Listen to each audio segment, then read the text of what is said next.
Welcome to the Tech League Podcast. Hello, and welcome to today's episode of the Tech League Podcast, where we're going to be talking about mistakes we've made and things hopefully we've learned from those over the years. I'm joined with my usual co-host Krisztian. Hello. Sorry about butchering the intro there. Let's jump straight into it. So the idea is we're going to do a bit more of a fun one today, or we think it might be fun to look back at our careers and live and share trauma that we've been through over the years, like a real mess up, screw ups we've done, and see if there's anything we can learn from that, or if there's or if it's just funny. That's fine. So let's publicly embarrass ourselves. Exactly. And like the outline is that everyone messes up. Doesn't matter. It's good to admit them. We think we've talked about this before anyway, that it's really good to, like in tech, you have to admit that you've messed up straight away. So this is like the Uber version of that. Tell everyone how we've messed up. What should we do first? So we do like the smaller ones? It's not so small. I was explaining it to my neighbor the other day because he said I have a very cushy job. And I was like, yes, it is cushy because he goes carpentry and he's out in all weathers and I get to sit in my pajama trousers and program. I said to him, there was one point, and this is a true story, where I was working for the same ad tech company that you were working, and we were doing like ads for videos, online videos. And if anything went down, we'd lose millions of dollars. So like messing up costs a lot of money. So that's the stress that comes from this. Anyway, well, I told him the story of how I was working on, back in those days, manually configuring switches in racks. And I did a bad search replace in the Juniper CLI and took down the entire Cassandra cluster rack just from one bad search replace, which wasn't so bad because it didn't break the live ad serving, but it stopped all the reporting. And that was customer. And like we couldn't bill if we didn't track. And it was a whole hubbubaloo. And I didn't know what was happening until I got so many Nagios SMSs that my phone crashed. All live. A good position to be in. We can do a lot of damage with a very little activity in the software industry. Right? But that's why we have 4i principles and whatnot. But with hardware, it's much harder to do. Yeah, hardware is hard. Like back before you could automate it with like Python scripting or whatever, or Flask or whatever they use nowadays. Chef, maybe Puppet, something. Before you could like do that kind of enforced state, it was just the Wild West of manually configuring servers and switches and stuff. Do you remember that? I remember a lot of data missing. That was something else completely. That was GlusterFS not working. But no, that everyone was convinced that was GlusterFS not working. I could not find a problem at all. I think someone accidentally deleted the data. Most likely. I deleted a directory by mistake and lost years of reporting. My first memory of the big mistakes that I have done, the first really big one was I was a junior developer at a small company, and they had some customer who had it was a printing press company, and they had an office with a bunch of Rectech computers, 286s, 386s, 486s, very old stuff. Well, my first old. Real computer was a 386. Yeah, well, maybe Pentium came out at that time, but they had a lot of older machines, and they didn't have much money. And I convinced my boss that like they could use Linux on those machines because it runs on everything, right? I was using Linux on all sorts of hardware before, and he trusted me. He shouldn't have. So we took on the job, and we went to that place and we tried to install Linux. Can't remember which distro it was, and it was a nightmare. Like nothing worked, and we tried to use Office, it wasn't LibreOffice, OpenOffice I think it was called back then, and then we tried to make them use that, and they had a Windows shared file system, so we tried to mimic that, which theoretically you had all the tools needed in Linux, but in practice on this old hardware, and they were refusing to add RAM, so the RAM wasn't enough to run Linux. Imagine, like bring up an X server. So it was an absolute struggle. And I had a colleague with me doing that. We worked on it for days. For weeks in the end. And we had 1 3-day stretch when we didn't go home. We just slept in there and we tried to fix everything. We were absolutely exhausted. And at the end, to the level where I had audio hallucinations, like because I didn't sleep for days, and I heard my colleague saying stuff, and I was like, "What?" He said, "I didn't say anything. I clearly heard him talking to me." It was an absolute nightmare. It was also like a very old network with coaxial cable. It was in an industrial setting as well, so it went to high-powered cables and whatnot. So we had all the issues that we could have. It was a complete failure. A lesson learned there. Don't try to use technologies if they aren't proven yet in that specific area. It was such a blunder. It's still, I can still feel the bitterness in me, like doing that, because I was convinced we can do it. But you're like a bright, starry-eyed young Krisztian who's obsessed with Linux because it's the new bug. Exactly. Because I used it for years. Like, you see it all the time when like the juniors come in and they're like, "Oh, we should do this," and you're like, "Oh." Do you know what I mean? It's always the juniors who suggest these things. Yeah. So the company lost a lot of money because we had to restore the original state. It was just weeks of labor wasted and also a reputational loss for the company. But it was definitely a lesson learned for me. Did you get in trouble for it, or? Not as much as I should. They were very nice people. But it was, they mentioned it for years to come when I brought up ideas. That's the earliest one I would. That's your earliest one. Let me think of one. There was like talking about sleep deprivation. I was running a project in the data center when I worked in the UK, and we just built a whole new data center on the other side of town. And we at the time we had one floor in a colocation facility, and we had one floor in that, and then we built a whole data center for ourselves, and we had to move all of the customer servers from one place to the other. Now, the way the data center was set up was, it wasn't like one rack per customer. Every server was a different customer. So I had to organize, sort out, like this night, your servers are being moved, and then make sure that the whole new racks were set up and everything. And I did it over the night. So I was working like office hours, but during the night. And then every night I'd go in, the techs of the day had prepped the servers, and then we took them all out of the rack. We put them in the van. We took them over to the other side of the town. We loaded them back up into the new rack, plugged them all in, made sure they were all working. And we did 2 racks a night. So I had to move a whole data center over summer. I was so tired. Like, cause I got a crippling Red Bull addiction. I was like, the van was just full of Red Bull cans, and like, it was a heat wave, and I was trying to sleep through a heat wave because, anyway. By the 3rd or 4th week, I was just like, not all there. And I took the wrong rack, 2 racks down. So I had to move 4. Customers must have been very happy about that. God, it was. And it's like, so say there's like 30 servers in a rack. It was like 60 unhappy customers. So we'd already planned the others. So we had to move those plus the other rack of 60. So we had to like prep the rack as we moved them all, and then we had to prep the rack at the other end to put them in because they hadn't built the rack yet. We were doing like just-in-time rack preparation and stuff. But did they call you at the same time? Like, how did you realize? No, by the time I took the servers over and they didn't connect properly, and I was like, you get that sinking feeling, and then you look at the numbers on it, you're like, no, I've got the wrong rack. So I'd like racked the wrong rack in the new rack. Do you know what I mean? So I had to move them in. It's a mess up on a high scale. I usually confine my failures to one customer. Yeah. But this was 60. But I got it done, got them moved, and then I had it more relaxed the next night. Were you fired? No. I got promoted after that whole thing. But like, it was, I just had to fix it and get them online that night. So, because like they knew that it was coming up, but I was a night early. And we just pulled the plugs out. Didn't even do it. Like, I don't know. They could just have said like, oh, what? Like, you have it wrong in your calendar. Yeah. Gaslighting them. Yeah. There was a lot of mistakes around data centers. No, I was thinking about another smaller scale.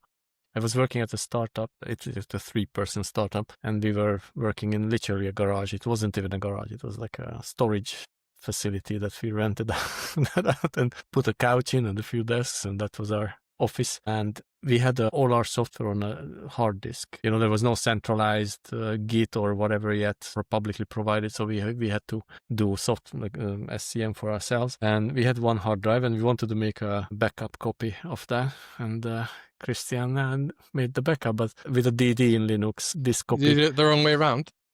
And I did it the wrong way around. Plugged in the two hard drives, and it was SDA and SDB, and I got the lettering wrong. And I wiped. DD has hurt so many people. Yeah. So I wiped out about a month of work at the whole startup, which was very painful, considering we didn't have money. This sounds like pre-cloud days. So it was nothing. We had to run our own servers and everything. So yeah, it was. But these are like the easy mistakes to make. Very hard to, because you do it once in the whole life cycle of the company, maybe. You do it once in your life, and then you learn not to do it again. Yeah. You know what I mean? Or be extremely careful. Yeah, exactly. I think that's the most damage that I did per character. Single character mistake. 1 month of work. We had a copy of an empty drive. Exactly. At least that was safe. Yeah. That was in the 90s. There was a server in the data center I worked every morning. No, every Thursday we had a timer to change the tapes in one of the drives. And people still doing tape backups. Tape was like, we also did. We had a few backup mechanisms, depending what we're talking about. But the tape, we actually had tapes in our office as well. Yeah. And so we could stream the data there, and we used it at every customer as well, because that's how you store data long term. We didn't have cloud. It was just your problem. Yep. So you had to do it somehow, and tapes were the most reliable long-term storages, because none of the drives survived very long. Especially they were sensitive or vulnerable to physical damage as well, like when the head hits the disk and stuff. I remember my dad had a big hard drive like this once. Massive thing. That was good. Yeah. We didn't have SSDs. No, it was spinning fast and like. Yeah. And another technique we use to back up stuff is matrix printers. But we used it for 2 reasons. Like if the firewall wanted to print something, because that was the way in to attack a system, right? So if the firewall printed like this is a whatever strange connection or whatever, that always left a mark in a matrix printer, because you can't delete those logs. So those were the safety logs, the security logs. Absolutely indestructible remotely. So that was also interesting. But those are not mistakes per se, but or they were not mistakes, but just techniques for the younger listeners. I'm trying to think about times, when you have that sinking feeling when you press enter and you realize you've done something really stupid. That because you don't notice it until you press enter, and then it's like, what? I'm trying to think of times like that. I had one. It's not pressing enter, but it's worse than that. I was working for the same company, but I screwed up with Linux. And so we did all sorts of hardware on the fields. So we went out to different factories and industrial areas, and we did both hardware and software. And one of the missions was back in this was late 90s, in a coal mine. We created and installed the software that was tracking how many people are in the mine, manually, of course, but the shift lead was updating the numbers, and also how much not ammunition, but how much explosives they have used up and how much is left. That was real time updated by the blast master, whatever they called. We had to install this, and to be able to do that, we have to install an industrial hardware, because down in the mine, the air contains so much coal powder that you have to have extra filters and everything in the machines. So we had an industrial PC that was sort of suitable for that. We had to clean it every month, actually, even though it was meant for this environment, or whatever. So we go to the site, we got a massive briefing, the safety briefing, we got the breathing apparatuses, and they explained how to evacuate and whatever. And they had a high emphasis on you can only go down when somebody comes up, because operating the elevator is extremely expensive. Imagine an elevator. I think the mine was the shafts were at 300 meters depth. Imagine an elevator the cabin had 2 layers or 2 floors, and each floor took 24 people, I believe. So And then at the same time, when you're going into the elevator on the surface, another group goes into the elevator on the bottom. Mhm. And then both floors, they moves at one floor, then again, everybody backs in, and then one shift comes up and the other shift goes down. So we had to time everything to the shift and whatever.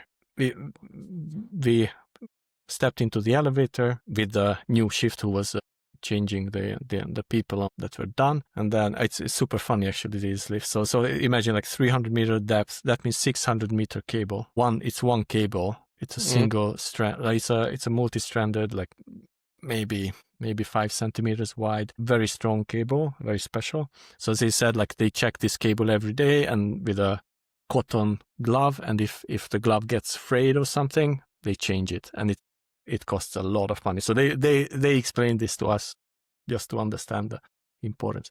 So we go down with my boss, the boss and I with the industrial PC under my arm. And this whole lift is almost free falling. Actually, it feels like free falling when you're going down. Super fun. And then when it stops in the end, this cable stretches another few meters because it's 600 meters long, or like 300 on your end, and it goes down like into a dark shaft that is below the level where you want to go, and then it just bounces like, and then it stabilizes at the level. It's super scary. And coal miners are really interesting, super fun people. They made all the jokes that on the way, like the whole group that we were with pretended that the free falling feeling is like not normal. So they started like screaming just to mess with us.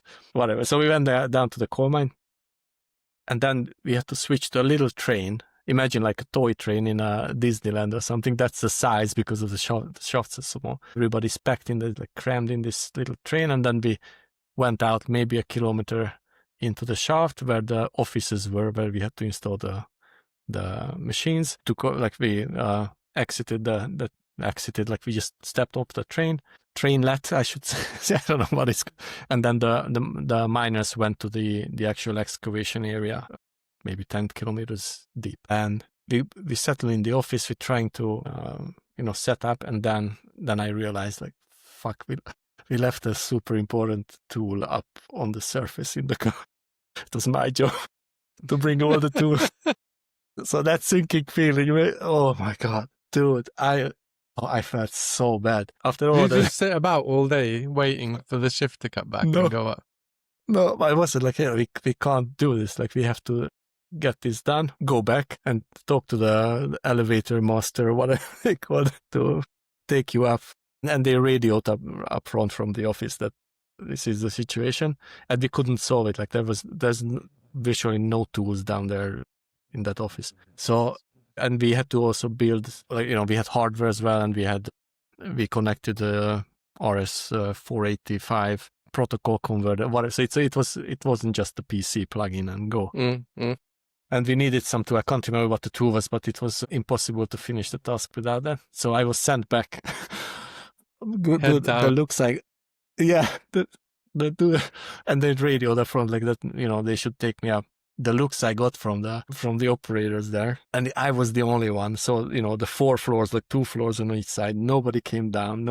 It was me going up and coming down. So I burned like a significant chunk of money just by operating, like taking that ride. Oh man, that's when you say like sinking feeling. That's what I remember. It was an amazing job site, by the way. But that sounds super fun. But I've never done anything that bad. So well done. Yeah, that was fun. No, I remember, it's a short story. The worst sinking feeling, maybe, I don't know. It was more social. Like, I was at work at the same data center again, and I was super tired, and my boss was just on my back all day. Do this. And then my mum sent me this text message saying, how is it going? And I was super tired, and I responded, oh yeah, it's all right, but my boss has been a total dick. And as I sent it, I saw I sent it to my boss. So I went and hid in the toilet. For 10 minutes, like, oh god, what the? Oh. Yeah. And then I came up and I was like, sorry about that. And he's like, no, I have been a total dick all day. He was a good spot about it, but fuck me, the sinking feeling then was horrendous. It was like one of those, like, when like you're in a movie and it's like the camera goes zooms in, and they, when they back off and zoom in at the same time, so it goes. It was that kind of feeling. Do you have a new habit now, like that, where you double checking where you're sending? I don't. It's the same with the console. It's 3. I check 3 times, and the same with the text message. I check every time, just because it's. Well, I'm preparing all the tools I need for a job. Yeah, exactly. Yeah, that's a good thing, because I've met a lot of people who will just make the same mess ups again and again and again and again. Yeah. So at least I try to think through what I will need before. Yeah. Oh. But there are some, I made so many mistakes. We can't list all of them. One of my early custom software development mistakes was I was at the university and just needed money to survive. So I was developing custom software for companies, and I had zero negotiation skills. So obviously, so I did everything up front, and I was supposed to get paid when I delivered the software and everything works and whatever. And so I installed the software to the offices of this company. It was something security doors or whatever they were, and it was just a management software. And I built in a mechanism, because I was very clever. If they don't pay, like an automatic timer that would, after a certain number of days, maybe 30 days, it would stop the software if I haven't gotten paid, if I haven't released a new version that, after the payment. I deployed it, I got paid, everything hunky-dory. Guess who forgot to remove the check in the software? So I got a super angry call one day, like, what the fuck is that? What are you doing? We paid your software, like, now it's whatever. So it created a pop-up and said something like please pay the handsome developer or something like that, something cocky, completely out of line, and to everybody, and then it exited.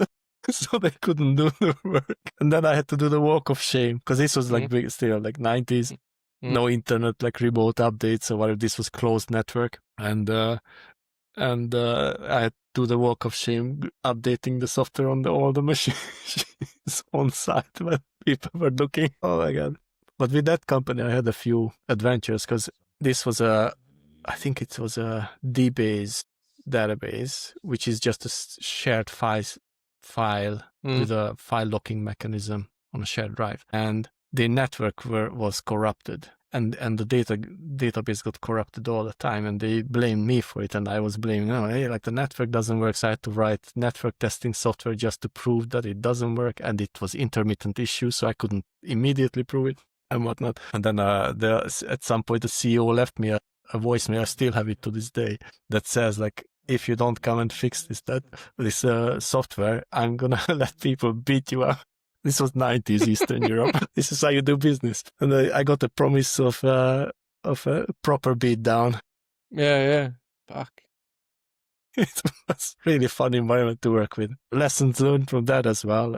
It's never a network problem. That's what you should learn. It was a network problem. No, I don't believe you. It's like people saying it's a DNS problem. It's never a DNS problem. I got a call later when I told like, hey, this is the network problem. And then he said like, okay, we found the network issue actually, and you were right. So we had a happy ending with that company, but had some fun times with those guys. Yeah, I mean, it sounds like the Wild West back in the day. It was. I don't know. Like, what else have I done? I don't know, because like I'm trying to think of times when I've been working remotely and stuff. I freaked out. So when I had to prepare 2 racks for Singapore, you remember that? I had to make those servers for Singapore, and I spent forever making sure everything was labeled super nice and everything. Shipped it, had to do all of the paperwork because they had lithium in them and all sorts. So like there was so many like import papers and everything. It took forever. Just to have a CDN over in Asia. And then they messaged me and said that the server's cables aren't long enough. I freaked out. I properly freaked out, thinking I'd done something wrong. But did you assemble the rack before you sent it? Yeah, but they just put the servers in backwards. I had big labels on them saying this side forward, this side backwards on the servers. But what's forward, backwards? No, it was like hotter, colder, or whatever. And so they put them in backwards. But I did have a proper freak out about that, because I thought I was going to have to go to Singapore and fix it. Well, that would have been good actually, but I don't think the startup would have been able to pay me to go. I would have had to pay for myself. They wouldn't have appreciated your little vacation to Singapore. No. I think most of my mess ups are generally hardware related, or like running the wrong command, syncing the wrong way, or something like that. I don't know. But there have been other, like, I think, I don't know, what are like the biggest you've ever done? I think in terms of career wise was pushing myself too early to go into management. So like this is that data center again. So after I did that whole DC migration thing, they said, okay, we'll make you a manager of the data center. So I was like, cool, that sounds amazing. And then I managed the support team for a while. So we hosted hundreds of customers, and they basically just rented 1 or 2 or 5 or 10 servers from us, not a rack or anything, just a fully installed server. And we said they were like managed servers, so we managed the OS and made sure everything was good. So they had a support team around the clock knock that would do anything for anyone. So I managed that for like 6 months, and that was fine. But then they put me on like procurement and testing of new hardware and all that stuff. If anyone's never been in that whole world, it's an absolute nightmare. It was mainly because of like, you have to talk to salespeople, and then they will promise you something, and then you have to negotiate, and then maybe there's a shortage of something and there's a delay. And it's the first time I experienced being a proper middle manager as well. So I had like sales on one side promising all of these servers to people, and then I had the support team not having enough of X and Y to do. And then also the third way was like suppliers and stuff saying, oh, we're going to have this, we're going to have that. It stressed me. Yeah, it's hard to navigate these waters if you're not set up mentally properly for that. I mean, I was 26, and I was, the mid-20s are not fun anyway, but like, and I remember it all came to a head. I was just getting more and more anxious. Like that's like, because I was trying to deal with it myself, and I was doing less and less work. Like just stressing the whole time. It's like this horrible never-ending spiral downwards where you like feel like you need to do more, but you're doing less. And it all came to a head because they said we need a skip out in like to throw stuff away. And all I had to do was call a skip company and ask them to bring a skip. But I couldn't make myself call that skip company. I don't know why. I was so anxious at the time. I hate making phone calls, and like it just went over. And every day I would stress about that skip for like a week, and then I snapped and I left, and I had to go to therapy and stuff. I had a proper like breakdown over it. But I learned I preferred doing tech, so I quit then, and I took some time off. I did some freelance work doing tech stuff, and then came to Sweden and have been in tech ever since. But then when I went up to management again, I was more mature and I'd learned stuff and I dealt with the anxiety, and it was okay. But that was the mistake. There was pushing myself too early to do things, and it was the massive mistake. I think it set me back quite a way. It's interesting. I also have similar experiences. Like on management side, I got really difficult situations dealt to me, which didn't really make me want to stay a manager. So I steered consciously back to individual contributor roles, or at least more technical roles. In reality, I'm doing a lot more management now than ever before, but at least not people management. Usually working with a strategy. So I think you have to find yourself in that sense, and you have to have some experience before you understand what you like to do and what you don't like to do. It's the lesson there is to know yourself a little bit. I know it sounds very cheesy, but that's the reality, because you don't know until you try it. But if you consciously try it out and then you make a decision, you will have a way happier life, because you will be pushed into situations you don't like to do, but you can do it. And then you can get stuck in that position and you have a super unhappy life, which is not the goal. The goal is to have fun. But the thing with this one, I mean, on paper, it looked technical. Okay, you're going to be testing all the new server hardware that we're going to be offering to clients and blah, blah, blah. It ended up just all being on the phone, bureaucracy, dealing with salespeople. And it's like completely not my wheelhouse. And I think for like the first time in my technical career, I'd stumbled into something I wasn't good at, and I could tell. Because I'd been in this positive spiral of, you're good at the job, so you get feedback, so you feel good about it, so you do better. Like that was good. That was like that. And then all of a sudden I'm going the other way down. It was, but if later on, it taught me that I don't want to do that type of job, first of all. Yeah. But this is the classic. You're getting promoted to the level of incompetence, right? because you're good at everything yeah. below that, and then you put in a management position, and then you just don't know how to deal with it, so you're going to do a poor job. And that's a classic. I don't think it was just management, because when I was dealing with the support team, I was dealing with technical issues with the peers that were technical, right? It's soft skills, or what did you miss? No, it was more the whole sales, not marketing, but like sales, procurement and stuff like that, which was non-technical and just required me to talk all the time, which I'm not good at. So it was more happy to have like a podcast with you. Yeah. But it was more that it was like it on paper it looked technical, but it was not technical at all. And I have one of my big mistakes, I think, in my career, if you're talking career paths, is that I wasn't conscious enough in the beginning.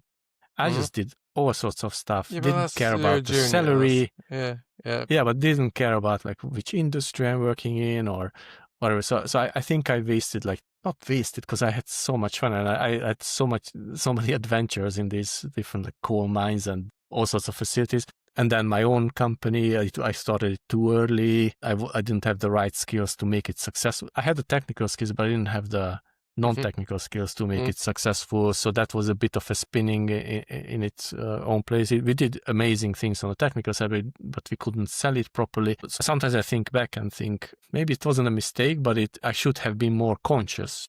No, but I think, like, we've talked about this before. We both have very varied backgrounds, which makes, I think now makes us a lot better at what we do. Yeah, but you see these people who have been very deliberate. Like every 2 years I'm moving, I'm going to end up at a FANG company within X amount of years. I don't know. That's just, I don't think you should regret doing all over the place. Or maybe you want to elaborate a bit more why you regret doing that.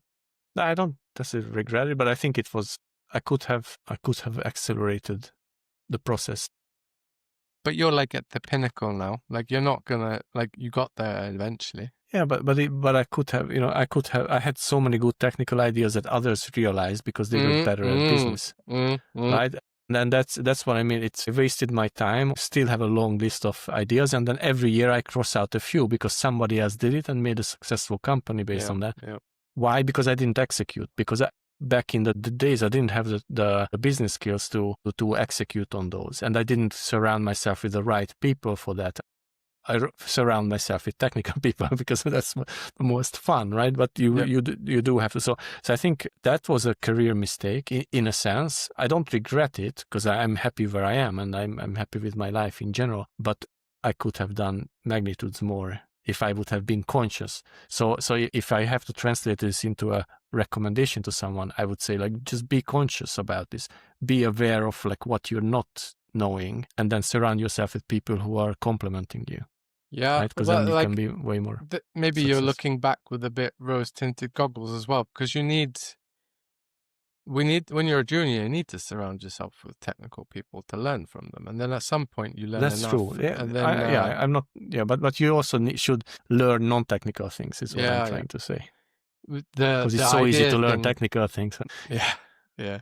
That's the most fun for us. I always kicked myself, like for many years I kicked myself because I remember sitting in a friend's computer room back when you had computer rooms, and I had this brilliant idea for a website where you could compare tradespeople, like, get reviews and stuff, but I just didn't have the skills to execute it, and like you said, like I didn't know any business or anything, so I just let it go.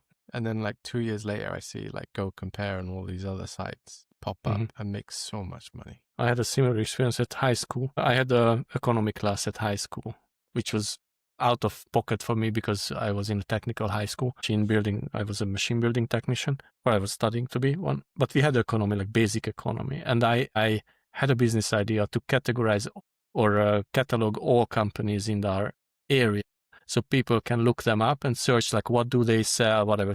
Pretty much like an early Google-ish, not Google, but like company register, whatever. We had Yellow Pages, which was the book. Yeah, Yellow Pages, but online. Or it wasn't online, it was like you had a database and then they could call you because we didn't have internet back then. And my economy teacher said, like, oh, that makes no sense and blah, blah, blah. And he talked me out of it, right? He didn't understand. And that was a huge mistake. I learned so much from that. Even if people are more experienced or like older than you, have some experiences, sometimes you just have to follow your dream and do it, because others will not think for you. Mm. Like you have to do it for yourself. That was such a deep scar I saw later when companies were creating these and being sold for amounts that I have never seen in my life before. Mm. And I know I could have done it on the technical side, but I let myself being talked out of it, and it could have been a failure. I'm not saying there was a guarantee for success there, but the fact that I didn't try is stuck with me today, till today.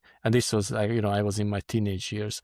So I think that's, that's also something that I can recommend. Just do it anyways. Well, we're in the perfect rebellious time phase now to do it, because you just go unlovable or what. Or... Yeah, exactly. Just do whatever you want. Don't give a fuck about. Don't give a damn about what others people think if you think it's good. But do it yourself. Don't approach someone and say, I've got a Facebook for cats, because they'll just laugh you out of the room. Do it yourself. Yeah, exactly. Like I have if I had infinite money, I have a few things I would do, but they're more like charity stuff now. But like, for example, maybe 10 years ago, me and a friend were talking about how I think in the future you won't need teachers, really. I mean, because this was YouTube. This before the whole LLM AI thing. And I was like, right, you could create a system where it learns the student. You hire the best of every subject in the world, teacher, and you get them to record the content for you. And then it's easy to distribute.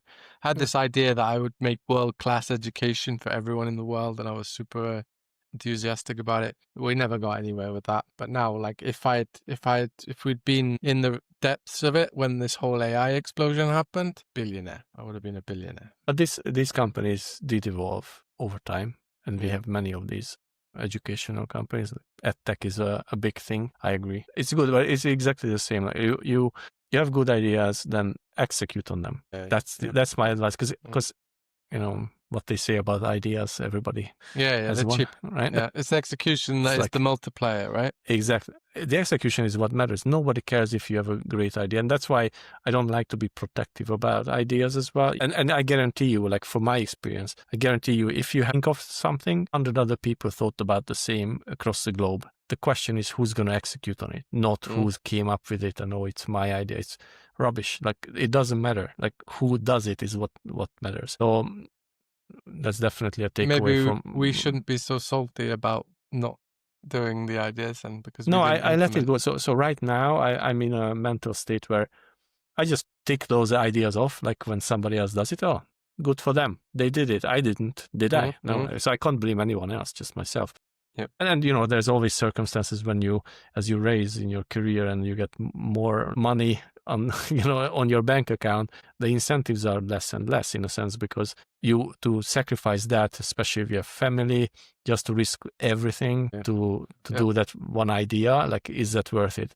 So I think that's why it's getting hard. So my mistake in that sense, what I was referring to earlier, is like I should have been more conscious in the beginning and build companies earlier in my life. I had companies, but I didn't do it the right way, I would say. I don't know if I agree with that, because I think you naturally progress. At least me, I've naturally progressed to the point where I can create companies. I think starting them earlier, maybe it would have driven me and put me out of my comfort zone earlier, which would have been good. But I mean, it's like you can take more risks when you're young, but you don't have enough experience to do it. So that's what I'm trying to get at, right? Yeah, like you don't have the perspective of the old, like us. You don't go, like when I was early 30s and I was living by myself, I could have done anything. But now I have a family and what did you do? House and stuff. Play games.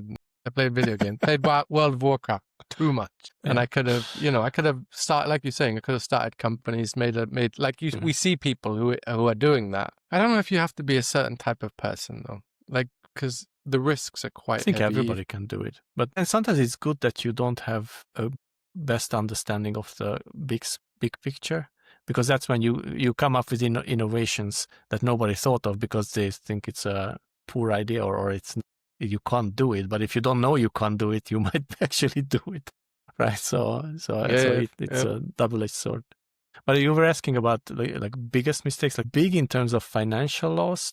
I think one of the One was, I can't attribute it to myself really, but I should have warned the company before. So when we had to do at the EdTech company, we had to do a live event. I can't remember if it was a hockey World Cup or cricket or something, yeah. Probably cricket, Probably, that was massive, India, Pakistan, or IPL, something like yeah. that. And I was tasked by the CTO to set up an infrastructure that could handle it. And I remember the servers one ad server could do 500-600 requests per second. Mm-hmm. And I did the math. So I'm like, oh my God, we're going to have 100,000 something. So I did the math and I scaled up the system to 100-ish servers. But it was quite like elaborate work and detailed work to do it. It wasn't just like put in the number and This it is back scales up. I had to build it myself. Auto-scaling groups and stuff. Did you do it on EC? Nothing. On EC2, and we had special components. I had to rewrite the software halfway to support this many number of servers and whatnot. And then I did it, I installed it, great. And the next month, the CTO comes, and it went fine with the event. And the CTO comes in like, oh, I got the bill from AWS. It was like $100,000. And I was like, yeah, you wanted it, like you got it. But the mistake there was, I think, so at the same time, like the salespeople sold this capability to the customer 500 euros. Mm-hmm. Not 500,000, 500 euros. So it cost us $100,000 or something to I can't remember the number, but it was in at least like 100,000 to do it, and we got 500 euros revenue. Needless to say, the sales guy was fired, but I think I was a senior engineer at that time, right? I should have warned the company, hey, look, this is what it will cost. Are you okay with that? Is this within the budget? So I think that was the biggest damage that I have done. Maybe, probably. Yeah, I mean, like, did you cause an outage there? Because it cost a lot of money when there was an outage. No. Like that whole thing where I took down the Cassandra thing probably cost a lot of money. Yeah, probably. Yeah. And that was like one letter on so it was like, instead of a 0, it was a 9 on the port change of the one-liner. I was changing the VLAN the ports were on, and I was doing a range, and instead of a 0, I put a 9, and it just killed it. But that was a mistake. Yeah. Mine was a conscious activity. No, it was like, you're probably too early in your career to worry about that. I don't know. Because was it within your wheelhouse? I didn't think it through. Yeah. I knew it's going to be expensive, but I didn't think it through to play this back to the management and say like, hey, dudes, like, are you sure you want to do this? So I think that was maybe one of the biggest. I also had like early in that, I created custom software for mortgage companies, and I did a classic mistake of using, rounding errors in the calculations. It wasn't using floats, it was using big decimals and everything as you should. But somehow in the detailed calculation of the monthly installments, I used rounding in the sub calculations of this algorithm, which I shouldn't have. I should have kept like 5-6 digits, and I rounded it in certain steps to 2 digits because that's the smallest denominator in the currency. And over the years, it added up to a couple of, I don't know, tens of thousands of euros, which is not something that I could, it was obviously not fraud because you can't take out the money. It's the money paid in and how much customers have to pay type of calculations. So that wasn't a risk of being accused of fraud. But man, I felt bad when I realized what's happening. And I was talking to the customer and they said something is like, we have like small offsets in the cents and something are blah, blah, blah. And then we started investigating and we realized, yes, we are making a mistake in one direction all the time. And so the customers overpaid their mortgage or something? No, on the grand scheme of things, it wasn't. I think they underpaid. The customers had underpaid a little bit. So it didn't escalate into any compliance issues or whatnot. But I felt really bad, and I had to go in front of the board of the customer and explain like what happened and blah, blah, blah. And I was prepared to be like booted off and like my whole contract with that customer to be terminated. And then the CFO, the chief financial officer said like, and they add like, what's the total damage? You calculated it. It's like, whatever. Yeah. That's what we have, because there are smarter people than I am. And they obviously built in threshold or buffers into the system. So they were expecting that there will be discrepancies in the calculations or in general in the financial operations. So they had a buffer for this allocated every year, and we were way within the budget. So I was saved by the bell, or saved by people who are planning farther ahead. Lesson here is, again, like, you have to financial calculations have to be very, very accurate. And it's not just accurate, it has to be in a certain way. And it might differ market to market how that's regulated. But my lesson there was like, okay, let's build plan B, plan C, into the financial system, not just on the technical side. I think back in there I was quite still technically focused. So I wanted to solve everything with technology, right? But sometimes the solution is not technology. It's just like thinking out of the box. Think about worst case and just plan accordingly. Yeah. And sometimes, very often actually in our industry, the solution is not technical. Instead of bending backwards and trying to figure out how you could solve that technical problem you perceive to have, you could just talk to the customer, say like, hey, are you even interested in this aspect of the software or whatever? And they very often say no. Yeah. It's like, okay, then do you mind if you remove this feature? No, I never use it. Right? Okay, and then you just saved millions of dollars of development and whatnot. And overall, it's very good. I think these were like very, very eye-opening situations for me. I mean, we're obviously completely different backgrounds. Mine is that I ended up being very picky with cabling, for example, and stuff like this, because I've run into those situations where like you end up with a server you can't use, and then it's like commands.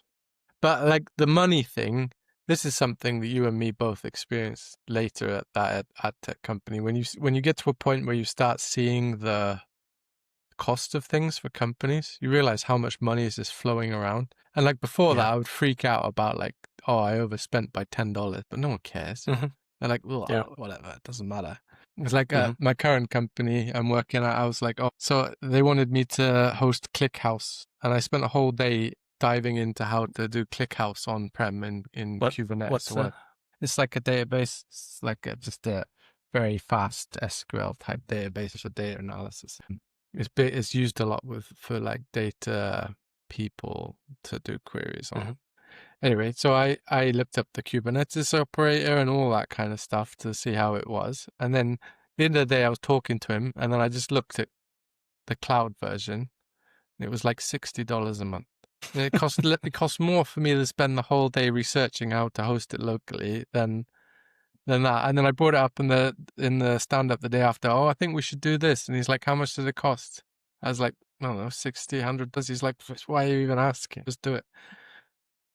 Yeah, it puts in perspective. Like earlier in the career, like you think like these are big numbers, but in company context, these are typically nothing. Like I remember we had $4 million-ish COGS budget at our previous company, and after a while, you don't care about the absolute value of the number. You just care about the relative numbers and how we can be efficient. Messes your brain unit up economics. Yeah. We had a lot of experiences with monetary loss and whatnot. Do you have experience with potential loss of life? I know you do. I know, like, I've had the racks almost fall on me, and racks can be very heavy, especially if they're full of servers, because, I told you they're on raised floors. And when you're doing a lot of work around them, you can move them, and sometimes people haven't put them properly, so one leg goes like this. I know a guy who I used to work with, it's not me who did this, but a guy I worked with before, so sometimes we would have to dismantle racks, take all of the stuff out, and that's, you cut all of the cable ties, because usually all the cables are up, but they're all cable tied nicely. And he was dismantling this rack, and he cut through the mains power lead, and that shot him way back. Like, so that's happened. Yeah, it's easy to die that way. I had a similar. You were there when I had my little incident. We were working on replacing an edge router, right? I think it was a Juniper in the network rack, and we were migrating something or just replacing the power supply. It was just replacing the power supply. Yeah. Yeah. So the router had two power supplies, and one was broken, and it was the edge router, so it was quite critical. But it's a routine operation to change, right? And I was the manager, and you guys were there as well. I can't remember, but at least two of you were there. We tried to kill you because you were the manager. That's right. Yeah, they were next to me. And I was pushing because we were, I don't know, I wasn't patient enough, I would say. So we shut down that machine or the No, router, you or we just leave it running. we just You pull one of the turned off the sockets out. power supply. We removed the cable from the power supply, turned off the power. I think it has an individual switch or something. We turned it off, and then instead of waiting for a while for the power supply to discharge its capacitor inside that is doing the surge protection, I pulled out the whole power supply from the chassis, and it immediately arced back to the rack. I was luckily not touching anything because it could have gone through me back into the rack if I would have touched it the wrong way, and if I would have touched the rack at the same time, which is very easy to do because the cage door or the rack door was open, and I could have just touched it with my shoulder or something. Then it would have gone through. Crazy amount of volts. Yeah, and I didn't. I just heard the bang. I didn't understand what happened, and you guys are standing right next to me, speechless. And then you told like what happened, but I just saw or like a flash and a bang or something. I didn't understand immediately what happened, and then the whole rack went silent because the two we talked about independent power supplies in each rack. I managed to trip both sides, so everything in that rack died immediately. So that was, I definitely caused an outage. I can't remember if the data center required an incident report on that or if they did something, but I know we had to power back the full rack because it blew the big 2 times 16 amp fuses were blown that day. Yeah, it killed the chassis as well. That router chassis died. Oh, I didn't remember that. I think so. Yeah, because it arced through the chassis and it probably melted half the components within the. Could have killed me as well. So since then, I take my time to remove power supplies and I let others do it.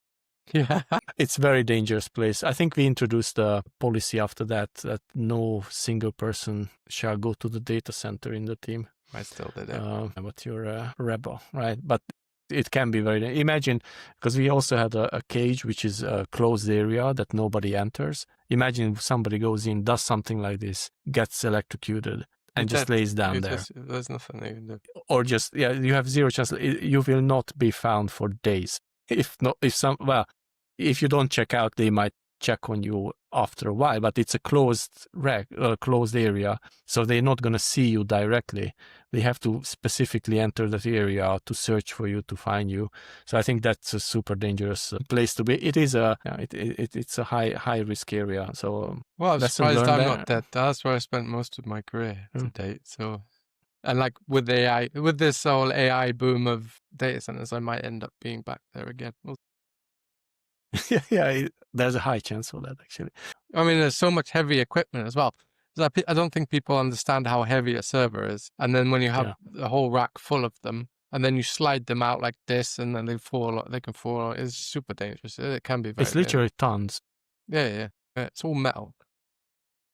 Just for perspective, lifting one server, the servers that we use, the micro cloud 8s super and micro. 12s. Oh yeah, micro. Super micro. You need 2 people to lift a single server, which is 8 blades or whatever. But that's one physical chassis. You need 2 people to lift. It's really, really heavy, especially with spinning disks and all sorts of stuff. It's extremely heavy. So you should use lifts in theory in the data center, but there's not always enough space to do that. No, you can't get in and turn and lift. Yeah. They do provide the lifts. I've had them on my head.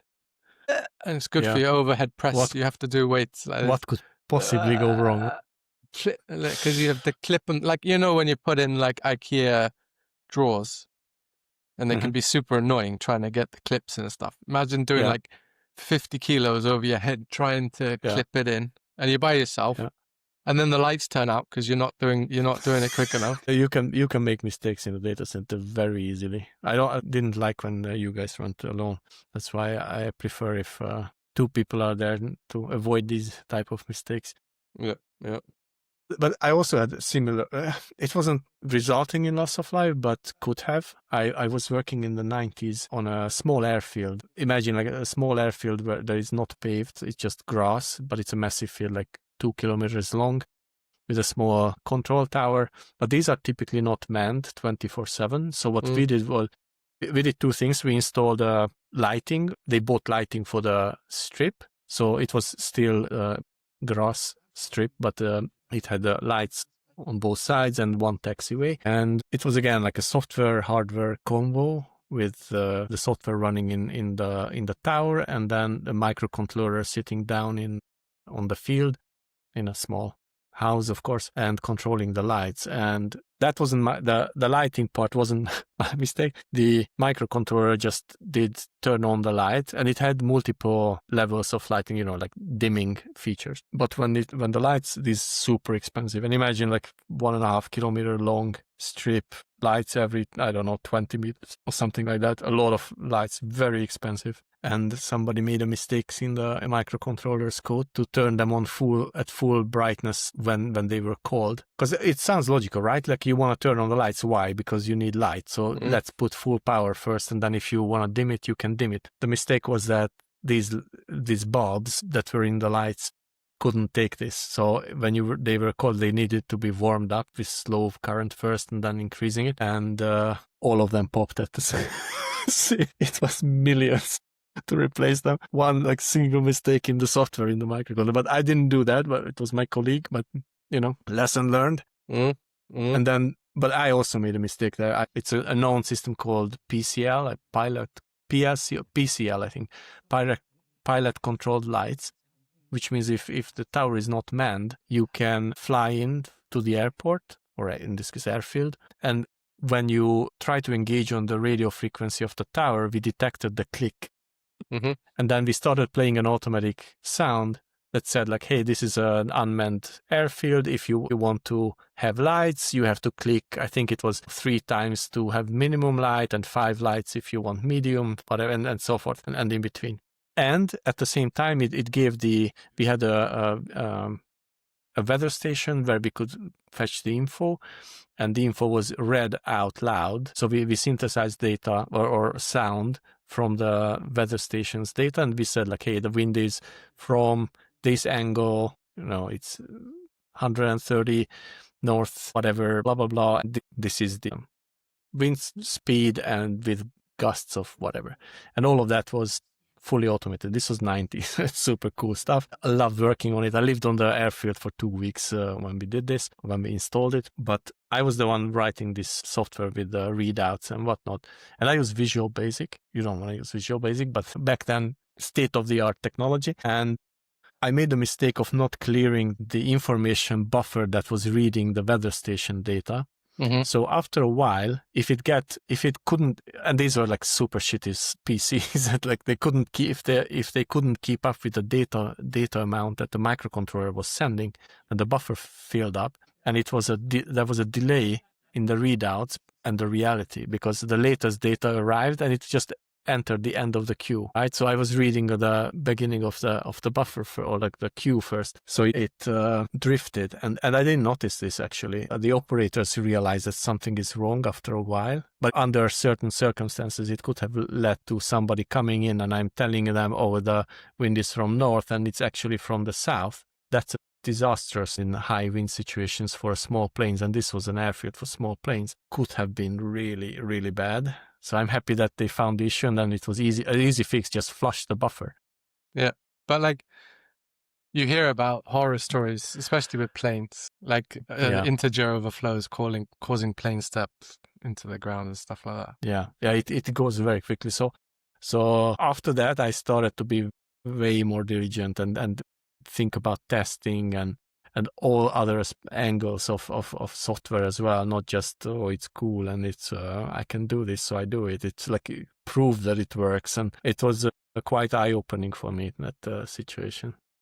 I had that story, my lecturer at university told me that story about the integer overflow and the plane crashing.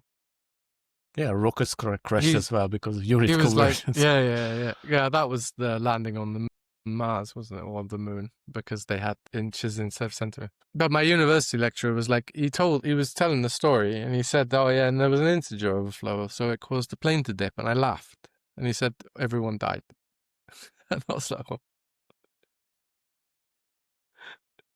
Oh shit. You still remember that, huh? Yeah, it's one of those, like, I don't know why. It's like, Call of Duty has those hit markers where it's like when you shoot someone. Like an X. Every time I think about a memory that makes me feel horrible, and it's like a hit marker against myself. Yeah. That one lives in my brain. But like, I have stories about like not death, but like horrible places to work, but they're not technical. I worked in a glass factory for a long time. Well, not a long time, a few months, but it felt like a long If time. you can find a lesson learned from that. Yeah, I mean, don't work in a glass factory. That's my... Well, some of these experiences actually translate into the industry as well. I had to be very meticulous there, and it was but it was very dangerous, very dangerous. Like, I don't know if you've never dealt with untreated glass. When it breaks, it goes into spikes. It turns into shards. Like, treated glasses are the ones where it breaks up and it goes into little blocks. Like if you break a car window or something. But to get to that point, they cut these massive pieces of glass. Like, they cut them. They're like 6 meters by 4 meters or something when they first come in. They make them like that. They put them on a special like CNC machine that cut the glass. And then they would come to me and I would do the rounding of the edges. So I had this big station, and this is all I did every day, is they wheel a little cart over with all the bits of glass on, different sizes and everything. And I had a big tray full of water with rollers on it. And then two sandpapers that went like this and a machine at the end. Like 90 degrees or... Yeah. And then I would run the edge of the glass through it. I'd put it up onto the rolly thing, and I'd do it along the edge like this. And I'd make sure there was a nice rounded edge all the way around. And then it would go to the next guy who would put it through the drying machine. And then it would go to this massive thing behind me that would heat it up to like hundreds of degrees. And then once it cooled, then it would be treated. And then when it broke, it was a lot tougher. I mean, it wouldn't break into the shards. So I was dealing with the shardy stuff, and they do break a lot when if you mess up, because if you bend the glass too much, you have to lift these big pieces of glass onto this thing, and it would shard. And I had to wear like leather braces and everything. But I've been stabbed through the arm and all sorts of stuff with that one. And like, because when you're bending it, you don't know when it's gonna go. I hate glass. To this day, I hate glass. But I've seen some horrible stuff there. But like, if I did it wrong and I left a little chip in any of the corner edges, then when it got heated behind me, it would just explode into like fine powder. Yeah. And then it would come out everywhere, like this. And I would say, I said to the guy who was working on the dryer, do we not like get masks or anything in case this happens? He said, no, just put your hand over your coffee so it doesn't go in your coffee. It was early 2000s, but like West Wales, still in the 80s. Yeah. I like to actually use real life or non-IT principles and experiences and translate them into IT, because people, especially in the military, they paid with their lives for every rule they have. It's written in blood. If it's good enough for them, it should be good enough for us as well, in terms of cybersecurity and whatnot. So I like to apply a few principles from that, like the survivability on the rules of how to protect yourself from dying, and in our case, how to protect your system from being attacked or infiltrated. But I noticed recently that the military started to apply the same principles that we use in the software industry for a decade or so, because before the doctrine was, big militaries, very centrally organized, get the command out, follow the order. And some countries like Russia and other big armies still operate this way. While the Western, or like, let's say Ukraine or the Western NATO allies, NATO started to move the decision to the ground level instead. So the captains have a lot of freedom to make their own decisions, and they get the general rules. And that's what we do. Like, that's how we build companies as well. You have the strategy and you break it up into accountable units. Yeah, exactly. And then give them all the tools they need and let them make the local decisions. So it's very interesting because we can learn from each other's mistakes or from just necessarily the mistakes per se, but we can learn from each other, I think. And it seems to become a mutual reinforcement between ourselves, because now the technologies that the soldiers are using are very high tech, right? So you have to follow, like these have to be synchronized in a way. So I find it super interesting, and it's better to learn from other people's mistakes than from your own. But I have plenty of my own, and we just touched the surface on all the stuff that we have done. But I think like the overriding thing people need to remember is every time we messed up, we told people straight away. Yeah. You can't hide it, not in tech. No. Oh, well, I guess in the army as well, you can't hide these things, or in the military. If you messed up, you have to say straight away. Yeah. It's a better strategy in general. You have to own up for it. Like, I mean, if you make a mistake and you own up to it, you will come out as a better person. If you try to hide it and blur the lines and all that and blame others, you're not going to progress, I think, in your life. It's really hard to admit, especially when you're young, to just stand up and say like, hey, I screwed up, but that's the right thing to do, I believe, because then everybody can help you fix it. And as in my example, when I screwed up with the rounding errors, it wasn't a big deal. It was a big deal in my head. I thought it's the end of the world. Yeah. And in the end, it was like, well, the customer's like, yeah, meh. What? So you might get help from areas that you don't even think or expect, and so. I think good people generally, the rule I've seen is if you admit to it, people are a lot more understanding and happy to help you and stuff than if you hid it. Yeah, it's just natural. definitely. I think natural people. You'll always get idiots like that. But then I was thinking as well as like a lot of these fear of messing up could also cause the fear of failure could also stop people from doing stuff. So don't worry about messing up either. Or back up your stuff and don't read the command 3 times and make sure you understand which way DD is going to copy your data.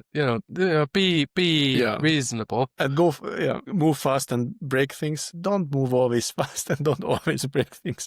Well, break things once and then learn not to break them and keep moving fast. Yeah. That's what I would say. Yeah. But I think like now the whole industry is a bit more prepared for this type of self-correction than it used to be. It used to be quite harsh, but nowadays I think it's accepted that you will make mistakes. Yeah, well, you can't make an omelette without breaking a few eggs. All right. Thank you, everyone, for listening to this episode. Hopefully a more fun episode of the Tech Lead podcast. Thank you, Krisztian, for joining as always. Thank you. And for those who don't know, we have a email address, leaguepodcast@gmail.com. You can email us with your questions or concerns or requests or whatever. That's fine. We're super happy to hear from you. You can find us on Spotify, YouTube, Apple Podcasts, and your favorite podcast players with Tech League or Tech League Podcast on YouTube. If we're not on your player, please let us know and we will get that sorted. Thank you, and we'll see you next week. Thank you for listening to the Tech League podcast.